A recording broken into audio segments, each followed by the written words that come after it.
प्यारे दोस्तों, आज हम आपको एक घमंडी अमीर लड़की की कहानी सुनाने जा रहे हैं जिसकी शादी एक भिखारी से हो गई। तो दोस्तों, ऐसा क्या हुआ कि उस अमीर लड़की की शादी भिखारी से हो गई, आगे हम आपको वीडियो में बताएंगे। लेकिन उससे पहले अगर आपने इस वीडियो को लाइक नहीं किया है तो वीडियो को लाइक ज़रूर करें, और अगर आपने अभी तक हमारे यूट्यूब चैनल को सब्सक्राइब नहीं किया है तो चैनल को सब्सक्राइब करके बेल आइकन ज़रूर दबा दें। तो चलिए वीडियो शुरू करते हैं। बहुत अरसे पहले की बात है। एक बादशाह था, उसकी एक खूबसूरत बेटी थी। वो लड़की अपनी खूबसूरती और दौलत की वजह से बहुत ज़्यादा मगरूर और घमंडी हो गई थी। जब भी उसके लिए कहीं से शादी के लिए पैगाम आता तो वो उसे ठुकरा देती और उसका खूब मजाक उड़ाती थी। एक दिन बादशाह ने एक बहुत बड़ी दावत रखी और उसमें शहजादी से शादी करने वाले तमाम शहजादों को बुलाया गया। सब लोग अपने अपने मर्तबे के लिहाज से कुर्सियों पर बैठ गए। शहजादी इस दावत में अपनी कनीज़ों के साथ बड़े घमंडी अंदाज में आई। वो जिस लड़के के पास से गुजरती उसको बड़ी नीची नज़रों से देखती। वो एक शहजादे के पास पहुंची जो बहुत ज़्यादा मोटा था। उसने अपनी कनीज़ों से हंसते हुए कहा, ये तो गोल टब है। दूसरे शहजादे को देखकर उसने कहा, कैसा खंबे की तरह लंबा लगता है। एक शहजादा बहुत गोरा था, शहजादी ने उसको सफ़ेद चूहा कहा। इसी तरह वो हर शहजादे की बेइज्जती करती रही। लेकिन एक शहजादे को देखकर तो वो बहुत ज़्यादा हंसी, क्योंकि उसकी दाढ़ी थी। उसने मजाक उड़ाते हुए कहा, ज़रा इसे देखो, इसने अपने चेहरे पर कैसे झाड़ फूंस उगा रखी है। बादशाह ने जब देखा कि मेरी बेटी ने मेहमानों की बेइज्जती की है तो उसे बहुत ज़्यादा गुस्सा आया और उसने भरे दरबार में ये ऐलान कर दिया कि शहजादी पसंद करे या ना करे, लेकिन मैं इसकी शादी किसी गरीब या भिखारी से करूंगा। इस ऐलान के बाद तमाम लोग वहां से चले गए। कुछ देर के बाद एक भिखारी आया जो गलियों में गाने गाता था। उसने शाही महल के नीचे खिड़की के करीब होकर गाना गाना शुरू कर दिया। बादशाह ने उसकी आवाज़ सुनी तो एक नौकर को हुक्म दिया कि इस भिखारी को अंदर बुलाकर लाओ। नौकर फटे पुराने कपड़े वाले भिखारी को अंदर ले आया। उस भिखारी ने बादशाह और शहजादी के सामने बहुत अच्छा गाना गाया और बादशाह से इनाम मांगा। बादशाह ने कहा, तुमने बहुत अच्छा गाना सुनाया है, मैं तुम्हें बहुत अच्छा इनाम दूंगा। मैं अपनी बेटी की शादी तुमसे करूंगा। शहजादी ने जब ये सुना तो वो हैरान रह गई। उसने बहुत ज़्यादा ड्रामा किया लेकिन बादशाह ने उसकी एक ना सुनी।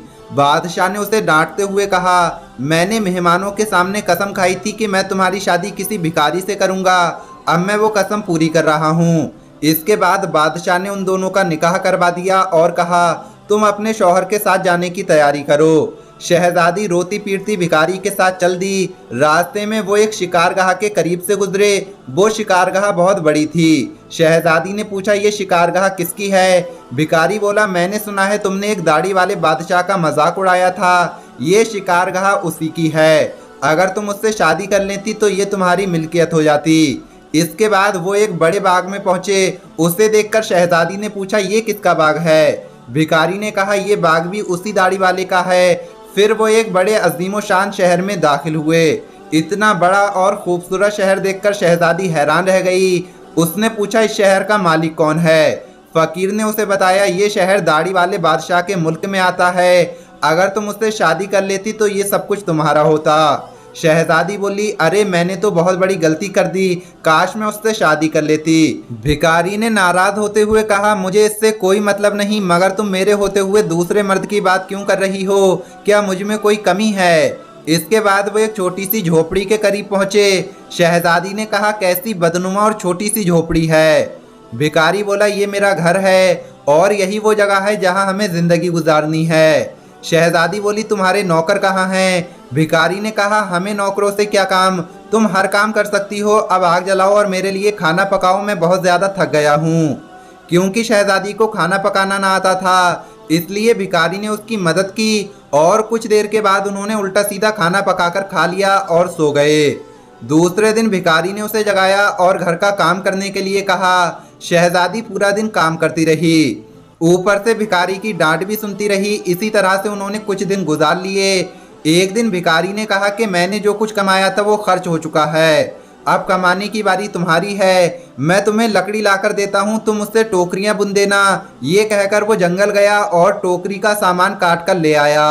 शहजादी ने टोकरी बनाना शुरू कर दी। इससे पहले कभी उसने कोई ऐसा मेहनत वाला काम नहीं किया था। इसलिए उसकी उंगलियां जख्मी हो गईं और उससे खून निकलने लगा। ये देखकर उसके शौहर ने कहा, मेरा ये ख्याल है कि तुम ये काम नहीं कर सकती, मैं तुम्हें कुछ सूत ला कर देता हूँ, तुम उससे कपड़ा बुन लेना। लेकिन वो ये भी ना कर सकी। शौहर ने कहा, तुम तो मेरे लिए बिल्कुल भी कामयाब नहीं, कोई भी काम नहीं कर सकती, तुमसे शादी करके मुझे बहुत बड़ा नुकसान हुआ है। बहरहाल मैं कोशिश करता हूँ कि तुम्हारे लिए मिट्टी के बर्तन ला दूँ, तुम बाजार जाकर उन्हें बेच दिया करो। घमंडी शहजादी ने अकड़कर कहा, जब मैं बाजार में खड़ी होंगी तो मेरे मुल्क के लोग मुझे इस हाल में देखकर मेरे ऊपर खूब हंसेंगे।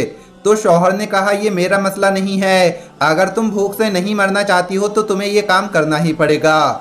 मिट्टी के बर्तन बेचने का काम बहुत अच्छा चल रहा था। लोग जब खूबसूरत लड़की को बाजार में बर्तन बेचते देखते तो उस पर तरस खाकर कुछ ना कुछ जरूर खरीद लेते। बर्तन बिक गए तो भिखारी ने और बर्तन लाकर दिए। इसी दौरान एक सिपाही वहां से गुजरा, उसने बर्तन देखकर उन्हें लात मारकर तोड़ दिया और कहा कि आइंदा से इस तरह से रास्ता मत घेरना, एक तरफ बर्तन रखकर बेचना, बीच रास्ते में मत रखना। शहजादी बहुत परेशान हुई, उसने सारा वाकया घर आकर अपने शौहर को बताया। शौहर ने कहा, तुम बिल्कुल पागल हो, तुमसे किसने कहा था कि बीच बाजार में बर्तन लेकर बैठ जाओ, आखिर वहां से लोगों को गुजरने में परेशानी होती होगी। मेरा ये ख्याल है कि तुम ये भी नहीं कर सकती, तुम्हारे बस का काम नहीं है। खैर, मैं शाही महल जाऊंगा, हो सकता है वहां तुम्हारे लिए कोई काम मिल जाए। ये कहकर वो शाही महल रवाना हो गया। शाम को वापस आकर उसने कहा कि शाही महल में तुम्हारे लिए मददगार बावर्ची की जगह मिल गई है, अब कम से कम हमें पेट भर के खाना तो मिल जाया करेगा। इस तरह ये घमंडी शहजादी एक मददगार बावर्ची बन गई। वो रोज सुबह से शाम तक बावर्ची खाने के सारे काम किया करती और शाम को बचा हुआ खाना लेकर घर आ जाती और इस तरह दोनों मियाँ बीवी का गुजारा होने लगा। महल में आए हुए अभी उसे कुछ ही दिन गुजरे थे कि उसने सुना कि महल में कोई शादी का प्रोग्राम है। जब मेहमान आने शुरू हुए तो शहजादी बावर्ची खाने की खिड़की से उन्हें देखने लगी। गुलाम कीमती कपड़ों में मेहमान का इस्तकबाल कर रहे थे, हर तरफ बड़ी शानो शौकत धूमधाम नजर आ रही थी। लेकिन शहजादी अपनी किस्मत पर आंसू बहा रही थी और अपने तकब्बुर और बेवकूफ़ी पर पछता रही थी। उसी दौरान कुछ कनीज़ें आईं और उन्होंने शहजादी को बहुत से मज़ेदार खाने दिए, जो शहजादी ने टोकरी में रख लिए और घर की तरफ चल पड़ी। अभी वो महल के दरवाजे से गुजर ही रही थी कि अचानक बहुत ही कीमती लिबास पहने एक आदमी ने उसका रास्ता रोक लिया। शहजादी ने निगाह उठाकर देखा तो ये तो वही दाढ़ी वाला बादशाह था जिसका उसने खूब मजाक उड़ाया था। शहजादी खौफ से कांपने लगी। बादशाह उसे लेकर हॉल में पहुंचा। इतने सारे लोगों को देखकर उसका अपने ऊपर काबू ना रहा और घबराहट में टोकरी उसके हाथ से गिर गई और उसमें से खाना निकलकर चारों तरफ बिखर गया। तमाम दरबारी हंसने लगे। शहजादी का ये हाल था कि किसी तरह से जमीन फट जाती, वो इसमें समा जाती। उसने झटके से अपना हाथ छुड़ा लिया और भागना चाहती थी। इतने में बादशाह ने उसे लपक कर दोबारा पकड़ लिया और नरमी से बोला, डरो मत, क्या तुम मुझे नहीं पहचानती हो? मैं वही भिखारी हूँ जो तुम्हारे साथ झोपड़ी में रहता था, मैं वही सिपाही हूँ जिसने तुम्हारे बर्तन तोड़े थे। ये सब कुछ मैंने तुम्हारे साथ इसलिए किया था कि मैं तुम्हें पसंद करता था और तुमसे शादी करना चाहता था। अब तुम्हारे गुरूर का इलाज हो चुका है। मैं वही भिखारी हूँ जिसके साथ तुम रहा करती थी और अब तुम्हें अच्छा सबक मिल गया है। पिछली बातों को भूल जाओ। देखो, आज हमारी शादी की तकरीब हो रही है। उसी वक्त कनीज़ें आईं और उसे अपने साथ ले गईं। शहजादी को नहलाकर दुल्हन का लिबास पहनाया गया। जब वो दोबारा हॉल में आई तो उसने देखा कि उसके वालिदैन और उसके तमाम दरबारी भी वहाँ मौजूद थे।